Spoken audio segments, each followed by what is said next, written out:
Good morning everyone. हमने resource geography में जो कि बीए पार्ट सेकंड का पेपर है फर्स्ट, उसमें हमने अपनी लास्ट लेक्चर में खाद्यान्नों के बारे में बात करना शुरू किया था और हमने उसमें बात करी थी चावल के बारे में। आज हम खाद्यान्नों में ही एक और फसल जो कि गेहूं है उसके बारे में बात करेंगे कि गेहूं के उत्पादन के लिए किस प्रकार की भौगोलिक दशाओं की आवश्यकता होती है, विश्व में किन किन भागों में गेहूं का उत्पादन जो है वो होता है। तो विश्व में उत्पादित की जाने वाली जो खाद्यान्न फसलें हैं, उनमें गेहूं जो है वो सबसे अधिक क्षेत्र पर उपजाया जाने वाला खाद्यान्न है और विश्व की कुल जनसंख्या के लगभग 50% भाग की जो खाद्य आपूर्ति है वो गेहूं के द्वारा पूरी की जाती है। गेहूं जो है ये एक ऐसी खाद्य फसल है जो कि प्राय प्रत्येक कृषि पेटी में उपजाई जाती है। वैसे तो गेहूं मुख्य रूप से शीतोष्ण कटिबंध में उपजाई जाने वाली फसल है, ठीक है। जबकि हमने चावल की बात करी थी, तो चावल जो है वो उष्ण और उपोष्ण कटिबंधीय मानसूनी प्रदेश की प्रमुख उपज है।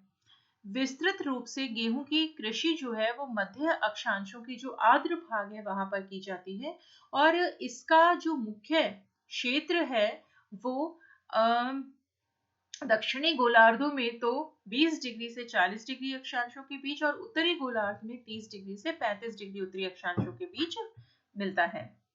अब हम बात करते हैं गेहूं उत्पादन के लिए कौन कौन सी भौगोलिक दशाओं की आवश्यकता होती है।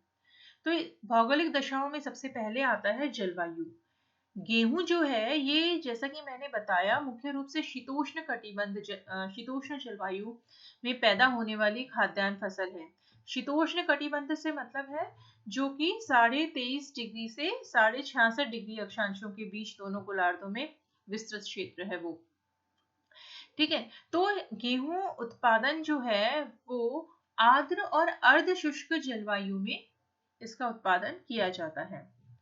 अगर जलवायु में हम तापमान की बात करें तो गेहूं की फसल बोते समय खेतों में यानी कि बीज बोते समय 10 डिग्री सेल्सियस तापमान की आवश्यकता होती है और गेहूं के पौधे के प्रारंभिक विकास की अवस्था में 10 से 16 डिग्री सेल्सियस तापमान जो है वो होना चाहिए। जैसे जैसे गेहूं में अंकुरित बीज पकता जाता है, तापमान में क्रमिक वृद्धि होना आवश्यक होता है, तभी गेहूं के जो दाने होते हैं वो अच्छी तरह से पकते हैं और बड़े होते हैं। जैसे जैसे बीजों के पकते समय 20 डिग्री सेल्सियस तापमान होना चाहिए। जब गेहूं की फसल पक रही होती है उस समय आकाश जो है वो मेघ रहित होना चाहिए और धूप युक्त होना चाहिए, यानी कि धूप होनी चाहिए। अब अगर हम वर्षा की मात्रा देखें कि गेहूं को उगाने के लिए वर्षा की मात्रा कितनी चाहिए, तो अ, गेहूं का विकास के लिए साधारणतः वर्षा का जो वार्षिक औसत है वो 35 से 75 सेंटीमीटर होना चाहिए, ठीक है। जिन भागों में 40 सेंटीमीटर से कम वर्षा होती है वहां पर सिंचाई की सहायता से भी गेहूं का उत्पादन किया जाता है। बीज को जब अंकुरित होने का उसका समय होता है उस समय बारिश का होना लाभदायक होता है, लेकिन जब ये फसल पक रही होती है अगर उस समय बारिश होती है तो उससे गेहूं में कीड़े लग जाते हैं, रतुआ चाम आदि जो रोग है वो उसमें लग जाते हैं। गेहूं को उगाने के लिए मिट्टी की बात करें तो इसके लिए महीन कांप या छीका प्रधान दोमट मिट्टी जो है वो अधिक उपयुक्त होती है, लेकिन भारी छीका मिट्टी और हल्की रेतीली मिट्टी में भी गेहूं का उत्पादन जो है वो किया जा सकता है। जो मिड लैटिट्यूड है यानी मध्य अक्षांश है वहां पर जो घास के मैदान विस्तृत है, घास के प्रदेश विस्तृत है, वहां पर जो चरनोजम और काली मिट्टी मिलती है वो गेहूं के उत्पादन के लिए अधिक अनुकूल है, क्योंकि इस मिट्टी में, चरनोजम मिट्टी में, जीवांश और नाइट्रोजन की अत्यधिक मात्रा पाई जाती है।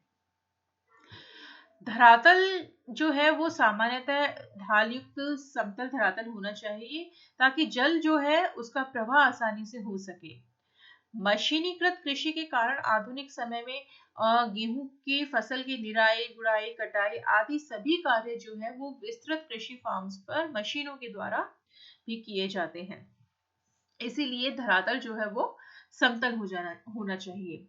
रासायनिक उर्वरक या खाद का भी गेहूं की फसल जो है वो भूमि से यानी कि मिट्टी से जो उपजाऊ तत्व होते हैं उनको खींच लेती है। इसीलिए मिट्टी का उपजाऊपन जो होता है उसे बनाए रखने के लिए अ, मिट्टी में शोरा, अमोनियम सल्फेट, खली की खाद, गोबर की खाद, हरी खाद आदि का उपयोग जो है वो नियमित समय पे करना आवश्यक होता है। श्रम और पूंजी की अगर हम बात करें तो आधुनिक समय में गेहूं का उत्पादन जो है वो बड़े बड़े फार्मों पे मशीन यंत्रों आज के लिए आधुनिक समय में गेहूं का उत्पादन जो है वो बड़े बड़े फार्मों में मशीनी यंत्रों, ट्रैक्टर, कंबाइन मशीनों आदि के द्वारा किया जाता है। इसीलिए चावल की अपेक्षा गेहूं का उत्पादन जो है इसके लिए मानवीय श्रम की आवश्यकता कम होती है, लेकिन पूंजी की अधिक आवश्यकता होती है। उर्वरकों और खाद खरीदने में, कृषि यंत्रों में आदि में काफी अधिक पूंजी की आवश्यकता होती है। आज के लिए इतना ही। इसी टॉपिक को हम अपने नेक्स्ट लेक्चर में आगे बढ़ाएंगे।